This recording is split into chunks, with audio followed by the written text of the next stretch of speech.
right, rundown time. Wednesday, middle of the week, the 18th of October. Over halfway to Halloween. Ooh, Spooky. very spooky. Ooh. Very spooky. Rocky Boots, sponsor of the rundown today. For over 85 years, Rocky's been building the world's most rugged boots and apparel. Built on tradition of providing the world's best boots, outdoor products for those who need their gear to be as rugged as they are. When the hunt demands everything, Rocky Boots built tough to keep you comfortable all day long. It is boot season, especially. Lace them up. Good for not just the conditions, but just for the wardrobe. Forge your own path this hunting season, or just again walking the streets of New York. I would argue almost more treacherous to your footwear is the streets of New York than almost going outside in the woods. When you put on Rocky Boots, you're hunting for a significant other as well. Yes, yeah, many things. Yes, to grab them as your own, not anything. Negative. Not hunting, but yeah. We need a reliable and rugged outdoor boot. Trust Rocky. They get the job done with boots. Go to Rocky Boots, like the character who punches people in movies. ROCKY. Boots.com and enter code rundown at checkout for 25% off your next pair of boots. I do it now. I mean, it's winter. It's almost winter. It's very close to winter. And even if it's not like winter by definition, it's going to be that point where it just feels like winter. So get the boots ready to go, especially if you live in a city, Chicago, New York, somewhere with cold weather and some snow and sleet and all that. Let's start out with Major League Baseball today. We talk playoffs. Phillies beat the Diamondbacks 10-0. The bank is electric. I think lesson learned. What's his name? Fucking Merrill Kelly. What's his name? Yeah. Don't talk shit about the fans before you go play a game. That seems like a bad move. Kind of paid for it. You only gave up 3 hits, but they were all 3 just moonshots that just erupted Citizens Bank Park. Whatever. They're up 2-0. Phillies are well on their way, I think, to going to the World Series, but we'll see. Maybe not. Could be wrong. Things could change in Arizona. More importantly, big baseball news yesterday. Former Met, Trevor May, he retired. Retired from the Athletics. Retired from baseball, trashed the Athletics ownership. Said basically, I think it's like go take daddy's money or something. Mommy's daddy's money, go do something else. Like very rich ownership group. They don't spend any money. We know that they've ridden the coattails of Moneyball for years. But here's the big one, Clem. I'll start with you. He was asked about Frank the Tank. He said, "What do you think about Frank the Tank?" And he said, "I like Frank. Frank's a nice guy." He said he's talked to Frank. Had a nice conversation with him. He said, but what Frank does is toxic for the fan base. This almost feels like you shouldn't answer this because I feel like it's biased to not have the Tank here. Won't be bringing him in. But thoughts from a former Met? I mean, I'd say the former Met probably knows more about it than I would as just a fan. I can tell you as a fan, there's Mets fans that love the Tank when he goes on his rants. There's Mets fans that hate the Tank when he goes on his rants. This is the thing. Every one of the opposing fan bases love it when Tank goes on his rants. All these Philly fans having the time of their lives right now during this run. This is probably second to just watching Tank just shit on the Mets all season. Last season when they won 101 games, he was shitting on them that entire season as well. That's what Trevor May to say. I mean, we have Atlanta Braves said it themselves. He inspired them to win the National League East last year. So I guess Frank kind of gets credit as like a great Braves guy. He helped the Braves win the East last year. So, I mean, Tank's got to do what he does. It's entertaining. It's a lot more fun when it's not my team, like Dolphins Tank, when he's losing his mind over the Dolphins or he's doing the worm. The victory worm is like when Tank is good, he's happy. There's nothing better. The victory worm might be his best moment, and it's so forgotten because it was so long ago and he has so few big wins as a fan. But I mean, except for those 2 Stanley Cups he's won. Those get swept right under the rug. Which I will say though, to your point, Robbie, they get swept under the rug, but last year, the Devils kind of flamed out in the playoffs, and he wasn't upset. He was like, and that's when it all kind of clicked. It's like they've had success. Yeah. He doesn't really like, is Frank irrational? Yeah, maybe. Actually, yes. Yes. Frank did bite his glasses in half last week when the Dolphins went down 14-0. They ended up winning the game by 21 points. Basically, I think that there's 14-0. Then I think they scored 42 unanswered. If not, it was like 35. But he's irrationally irrationally rational. That's what I'm going to say. Is that fair? Well, yeah, and Kevin says it, KFC says it too. He's like, your team, if you say your team's not going to win the World Series, odds are you're probably right, no matter which team you root for. Jeff, you root for the Mets of the NFL, right? Like, could you imagine if you had a Frank the Tank and baseball, by the way, the longest World Series draw in the history of baseball. Could you imagine if you just had, Randy Quaid from Major League Two and just constantly is out there? And it's like, dude, I hate this team enough as it is watching them and I'm living it every day. And then I just have to have this other guy. And listen, I've had my only beef with Tank ever was that he didn't hold up the end of the bet he said he was going to do. True. That's the only beef I've ever had with Frank. And a company that I believe at the time we were owned by a gambling company too. I think that was a very fair thing to say. But again, I just asked everyone else to put themselves in my shoes or the Mets fan shoes, or you just laugh at us, which is what everyone does anyway. So that's the Tank. Shout out to, and then the Phillies, every fucking game. It's like my entire life has been rooting against dynasties. Basically, I rooted against the Yankees because I have all these Yankees fans who've been in my ear since I was a kid. I'm a Mets fan, so I was rooting against the Braves as a kid. They'd win the NL East every year. And now these Phillies are a motherfucking wagon. I sound like I'm turning into Frank, a motherfucking wagon here. I turn on the game, it's 3-0 before the end of the first inning because they just hit fucking bombs. And let's be honest, like the Phillies, if they were any other team other than the Braves or the Yankees, basically, I'd love them because they're just a scrappy bunch. They have stars. They have just they're fun as shit. They have great chance. The home field advantage is like the only home field advantage left in baseball. It's incredible to watch. Frank would even like this team if he was a Phillies fan, I feel. That's what I was going to say. Like, I hate the Phillies, and this team is so likable. I feel like the run that they've been on, Bryce Harper leading it. And the video of, I don't know whose son it was, but somebody's son was right in the front row last night watching the moonshot they got on camera. That was awesome. So, like, every video, even the blue uniforms, the throwbacks, I'm like, geez, those are awesome. So, everything about the Phillies makes me want to root for them, but I'm not doing it. Yeah, I mean, Kevin went as far as say yesterday he was like rooting for them out of the remaining four. Then he kind of walked it back and said maybe he's not rooting for them, but like he wouldn't be as bothered by as if the Braves won, which I will note too. The Braves are so wrapped up in watching Frank the Tank. Guess what? They bowed out of the playoff. I mean, it's 2 years in a row no World Series for the Braves. Just maybe focus less on the Tank. Or if the tank was still shooting his videos, play, Braves, if Tank was still shooting his videos, maybe that's what they need. Will you think Tank would do it if they slipped him, take that cameo money, 10x it, and then, can you be basically replace Blooper as the mascot? Do you think he'd take that? Frank is nothing but a businessman about cameo, and I'm jealous of it. I wish I'd get as many requests as Frank. It'd be great. But Frank, the other day I saw a tweet from Frank. Someone's like, "Hey Frank, what can we get to get a rant?" I don't know who it was about. It must have been about an NFL team or a college football team. Like, I don't know who's whatever. I'll use like the Patriots an example. It's like, Frank, can we get a rant on how stinky the pay? And he goes, requested on Cameo. That was the reply. He's like, yeah, of course you can. Yeah, fork over the fucking cash, my man. It's like, so he Frank's a fucking businessman. That's for sure. So that's baseball. Rangers Astros, which is also not been entirely got close in game 2. Battle of Texas, not entirely interesting. I think the Ranger Stadium is like almost the Ranger Stadium is like a bore to look at, and it for as much as like Citizens Bank Park really gets you into it. I think Astros, Enron Field does a good. I still call it that, obviously.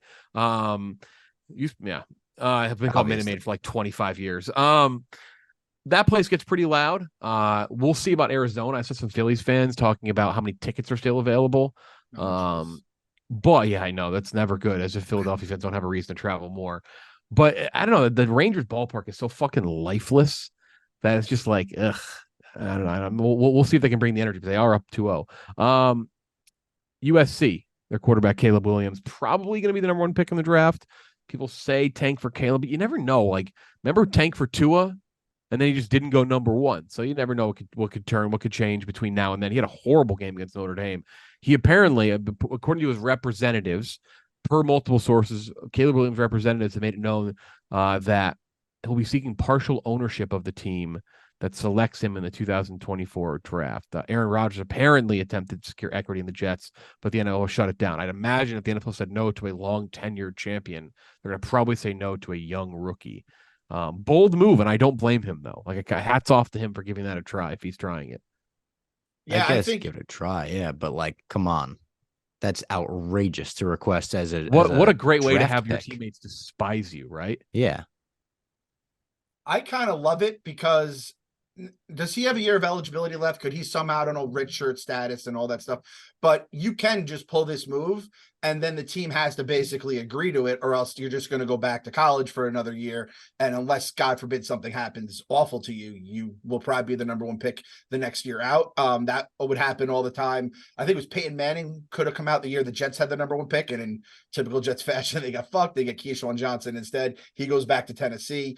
So it's like another way. Like, these guys are getting paid so much by NIL now. It's like, why would you just, like, if say you don't want to go to Arizona, or like kind of like Eli did, he didn't want to go to the Chargers. It's like, yeah, I'll just go back unless you're really going to make it worth my while and get a little bit of that equity there. I don't know how that all works. Like I said, if they're not giving it to Rodgers, but you get these owners under, like you, Jeff, we know how much a quarterback can just change an entire team, right? Yeah. So it's like, if you can't do it now, why wouldn't you try to do it? He'll probably be number one. He's on pace through 7 games, on pace for double not double, but more touchdowns than last year. He's on pace for about 46, 47 touchdowns. He had 42 last year, but he's already 1 pick shy when he threw last year. On pace for more rushing touchdowns. He's had a great season so far. He's probably going to go number one. But we'll see. USC looked fucking horrible. He looked terrible against Notre Dame. We'll see. I'd give him Commander's ownership if he wanted it. You give it up for him? I'd give it up. Yeah. Give a little piece of Magic comes in, he's talking like Magic doesn't even know. He would just take 1% of Magic shit. He has so much money from over the years, he won't even know it's gone. Just a little slice of that pie, yeah. C4 Performance Energy that hits. That's right, another sponsor of the rundown here in the gym, on the field. It's the choice for athletes, gym junkies, all those who really want better performance, even in the office. We got C4. Look at Bob Fox. I got Bob Fox, he's a performance guy. He's an MMA guy, but he was just, grinding away watching Loki or something. He's drinking C4. With zero sugar, enhanced endurance, and explosive energy you can feel, C4 Performance Energy is the choice for pro athletes. Garrett Wilson, CJ Stroud having a great rookie year. Bijan Robinson, also Justin Fields. Justin Fields, maybe Justin Fields drink up more C4. Maybe the old, dislocated thumb? Is that what happened to him? Yep. They didn't endorse that. They didn't say that C4 fixes dislocated thumbs, but who knows? C4 delicious as well, by the way. So many of those energy things taste like ass. No, C4 is fantastic. Energy that hits, find the C4 yellow can, very noticeable, at C4C, the number 4 energy.com, or find it near you at findc4.com. Some more entertainment stuff. Millie Bobby Brown apparently found out she's a feminist from her psychic. That's cool. I saw that. Yeah, sick. What are some other things you can find out from your psychic? Like, am I a millionaire? Like, yes, you are. Like, wow. Okay. Thank you. I found out that I like Star Wars from my psychic, actually. Really? Yeah. I went and they were like, you're a Trek guy? Yeah. They were like, you look like a fucking nerd. Like, have you ever checked out this lightsaber shit? And I was like, no. And then boom, here I am today. But yeah, that I saw. She also said she's like ready to be done with Stranger Things, which I'm not going to lie, makes me a little bit worried for the final season. I thought the last season was great. Her going into the final season with the thought, like, I'm ready to get this shit over with. It's like, yikes. Yeah, I'm excited for it. I feel like the wait is going to be very long in between the last two. The last season was fucking fantastic. And the way they broke it up over the summer was great. It popped more than the previous seasons did too. Obviously, like the song, the Running Up the Hill song was so big and it was such a pop culture moment. But no, I know Kirk Minnick was talking about his show. It's got very Harrison Ford Star Wars vibes. Like, I don't care about this anymore, which is kind of this really. I mean, this is her. Off. Yeah, maybe she is who she is because of Stranger Things, and like I'm sure she'll do other things in the future. But it's like, all right, you got to at least appreciate the thing that made you where you are today. I don't know. I think she kind of had a quote about this. She was like, I appreciate it, but yeah, I'm done. It's not like this was like a series she's been on for 10 years and she was filming the entire time, like, months and months and months at a time. Like, they get one season, then it feels like they disappear for like 3 years. We're like, how fucking old are these kids? I feel like they look older than they really are, because I just looked it up. The first season was 2016 and the new season, or the final season, will probably next year or so. So that's pretty close. I'm sure they started prep and casting and filming in 2020 and 2014 around that. It's like it is kind of 10 years. but this will be the 5th season, so she's only done 4 seasons, and she's acting like she's been in there for 14. Now, listen, I don't want to come out too hard at Millie Bobby Brown, the feminist. Now, I don't want to be known as the misogynistic Barstool guy. Well, the other people wear that hat here, but I just think, come on, like, it puts you on the map, and I think she's had plenty of other time to do other things, right? I think it's fair thing to ask for one more season, and like you said, I'm expecting big things out of season 5. I think season 4 might have been my second favorite season, maybe my favorite, when the big twist happened. Yeah, it is definitely a thing that I like kind of keep forgetting we have coming up, but I am very excited when it comes out. One more question. Isn't a psychic supposed to tell you stuff in the future? So, like, was she not a feminist? And they're like, no, you're going to become a feminist? Yeah, present day stuff seems kind of cheap and lame. Yeah. Like, are we talking someone on the street? She just had like the old sign psychic here for, $20. Like, Millie Bobby Brown should be seeing someone that's like tens of thousands of dollars psychic. That what's the guy who like did Hard Knocks with the Jets, and then he did the Aaron Rodgers. Close, Bob. What's the name of the magician? The magician. Oz the magician. Oz. Oz the magician. It should be Oz, but it's apparently Oz. It's Oz, yeah. I don't like that one bit. No, I don't like Ninja Turtles 2, Secret of the Oz. There's a lot of precedent for OZ being Oz. Yeah. There's like stone cold precedent that's pronounced Wizard of Oz, Return to Oz, Dr. Oz, the show Oz. Yep. I'm out on this guy now that I learned how to pronounce his name the wrong way, apparently. Jesus Oz Christ. the magician, yeah. Oh, kind of doesn't make any sense. One more pop culture thing, then we'll end with our own version of Shark Tank here. We're gonna do our own version of Shark Tank here. We'll make sure we have the video up when we do that. Apparently, Grand Theft Auto is coming to Netflix. Right now, they have games on mobile, but they want to move to TVs, compete with PlayStation, Xbox. Grand Theft Auto would be a pretty baseline game to have for that. Stick to figure out your movies first. Like, figure out how to release 2 out of every 8 movies that you release on your own to be a good movie. Then maybe get into games. Also, apparently, they're looking for brick and mortar stores. Did you see that? Did I read like an Onion headline on that? No, that was legit, which I thought was incredible. Name it Blockbuster, and then my old ass will go there. And as long as you get the same smell of Blockbuster, I know everyone on the panel knows that Blockbuster smell. It's very unique. But yeah, it feels like Netflix is going a little backwards in this sense. But I'm all whatever it takes to get a new Grand Theft Auto game, I'm in for it. Raise the prices, take away password sharing. I still use my parents' password despite being a parent myself with a mortgage and a wife. I don't give a fuck. I've been doing it for years. I will pay whatever you want for a new Grand Theft Auto game. I've been asking for it for years. It's been a decade since we had Grand Theft Auto 5. And I know you could play online and they like made it an awesome world for people that you probably do it for almost free. But listen, I'm old. I just want to be able to play the missions, do hood rat shit with my friends, and then call it a day. So if Netflix is going to do it, that's fine. I trying to figure out how the fuck, like, do I open Netflix with my PlayStation controller? Do I use my TV remote? That's the stuff I need to know because I'm old. I hope it's like really crappy integration with their franchises, though. It's like, oh shit, you just killed the Gray Man. Oh my god. Oh, god. Like, oh, is that the school from To All the Boys I Loved Before? It's like, holy shit. You go home in Grand Theft Auto and your mom's watching Orange is the New Black. Yeah. Exactly. Yeah, it's weird. It's like they're trying to do GameFly now with like I don't go to Netflix for games. I go to Netflix for movies, and their movie selection. It's not only the original stuff stinking, their movie selection has gotten way worse over the years, I think.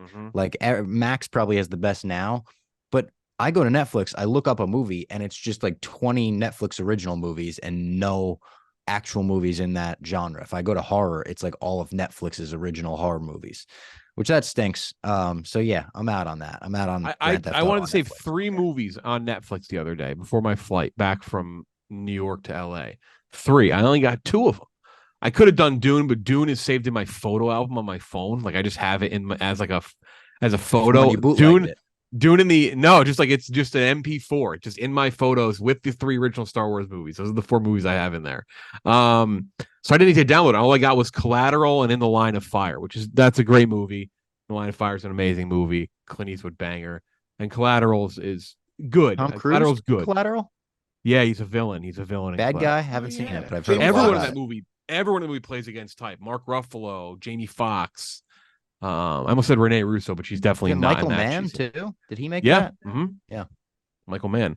And then lastly, make sure you click this link in your emails. We're going to show it on screen, but have you seen the pizza creation from Frankie's dad?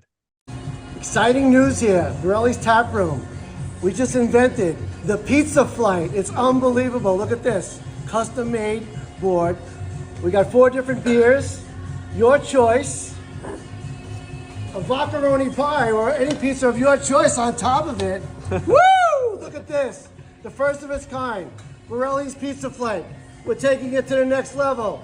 Choose your beer, choose your pizza, the Pizza Flight, Borrelli's Tap Room, get it now, woo! I have the Borrelli's Pizza Flight, TM. Mr. Borrelli made, so we'll do our own Shark Tank here. Frankie didn't even really fully confirm that he invented something. He said, my dad thinks he just invented something, and I think he did. He's losing his mind. And it is it's like a classic tabletop tray for pizza. And it's all made of wood, very nice handcrafted wood, or machine crafted. I might be wrong on that. But anyway, it was custom made, and there's little slots on the side for beer. Looks pretty cool. Very, very easy to carry. By the way, he like picks it up, he moves it around. I'm into this. I wish it had a bit of a Lazy Susan, like function to it. It should be maybe kind of spinning. He seems to kind of slide it around the marble, but otherwise, for a first run, this is pretty fucking great. I think Mr. Borrelli has a winner here. It's great just seeing Mr. Borrelli go full dad mode. I think we've all had experiences where you see a dad. It's usually something with duct tape that's just made around the house to make life easier. But to see it in the business form and to see, millions of eyeballs on it with the association of Barstool, I love it. I also, though, like you said, very portable. I gasped when he just moved it without even thinking. I'm like, oh, Mr. Borrelli, let's settle down here, buddy. We don't want to have some beer spilled on the ground. I don't understand, do you spin it around? If it's for a flight, I think you'd have smaller glasses, right? So then you can easily share or whatever. Yeah, for this flight, you're getting fucking tanked eating this pizza. those are full beer. Like Mr. Borrelli wants you on the floor, basically. Pizza looks fucking delicious, by the way. The pepperoni vodka, right? Yeah. Oh, so good. Yeah. I loved also throughout the video, you could see him getting more and more hype about it. Like by the end of the video, he's like, "It's the Borrelli's Pizza Invention." Woo! He's doing his moves like Ric Flair. It's amazing. He's the best. And I do think this is a one-of-a-kind thing. I famously had a job at On the Border as a busboy, and on my first night was told to bring out a big tray, 5 plates on it, brought it out, dropped it the second I took the first plate off. I didn't realize the weight was going to shift when I did that. Went back. I was like, I can never do that again. They just put me on chips from there on out. From then on out, my job was chipper. They would come in, I'd do chips and salsa on the tables. So I think this, on behalf of a server who worked 3 months in the service industry, great invention. Our coworker Quiggs replied and said, if this was 2013, they would have put him on Ellen for this. Very true. Very true. No, I think he's got something here. His wow moment is when he picks it up. That's where Barbara Corcoran kind of spits up her Diet Coke a little bit in shock. Like, oh wow. So yeah, no, this is pretty cool. I think just got to have the rotating bottom. This is great though. I don't really have a reason to go out there when I'm in New York, but I want to go to the tap room and I want to get place looks fucking great. I've heard I'll tell you a great reason things. to go out there. It's A-list comedians every weekend. It looks That's like. true. That is true. It's like Whitney Cummings, Shane Gillis, Dan Soder. Yeah, every weekend. Yeah, awesome stuff. Watch, he just abandons Frankie, just leaves the business. It's like, nah, I just license these pizza things now. creates a Succession like family rift. I like him better than Frankie. I'll be honest. Side. That's not even a knock on Frankie. I think everyone. No. Frankie. I think Frankie would be upset if you didn't say that. At Pizza Fest, he was shoving pizza in Pup Punk's face at 8 a.m. We were there for sound check. He said, "You got to try this new pizza." 8 a.m. We ate full pies. It was amazing. If Mr. Borrelli was watching this rundown and you even put around that thing that he had abandoned his son, he's probably be streaming tears. That's my boy. One of the greatest Barstool characters just come out of nowhere. Just Mr. Borrelli, as genuine and awesome as it gets, man. He's the best. Anything else? Obviously, as always, My Mom's Basement. Check it out. weekly recaps. Loki, great show, fucking great show. I had a wild interview today as well. I interviewed someone that was, I would say, a childhood hero of mine, but from a realm that I've never even dipped my toe in. Interviewed Travis Pastrana today. Oh, wow. Wow. Yeah, Nitro Circus legend. He was a cool guy. He is a legend. Legend status, big time on him. My end here, check out LCB as always, but the dozen. You guys are both coming back very soon. Clem, you'll be in the first match of the season against Team Minahan. ZD versus Minahan opens things up in November. We're finishing our playing tournament tonight in Chicago against Kraken Skulls. RA apparently had a concussion potentially pre-match, like an hour before. I saw the video. Did you guys see the video? Yeah, he's a little loopy in the match too. I don't know if he's throwing a couple back or he's got a concussion. I might get in trouble for no concussion protocol in the dozen. It might be. Yeah, I might get. We need CTE protocol.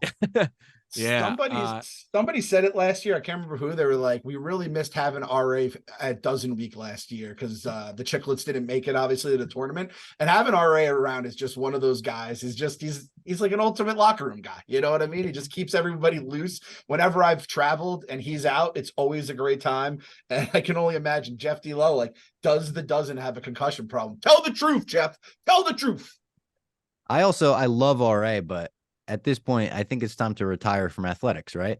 I'm looking at the clip again right now, and we'll throw it up on the screen. He tumbles. He takes a fall. You could put Looney Tunes effects on it. He tumbles for 3 seconds going back, and then he finally falls. And the basketball video last year was, he was shooting a medicine ball. I've never seen anything like it.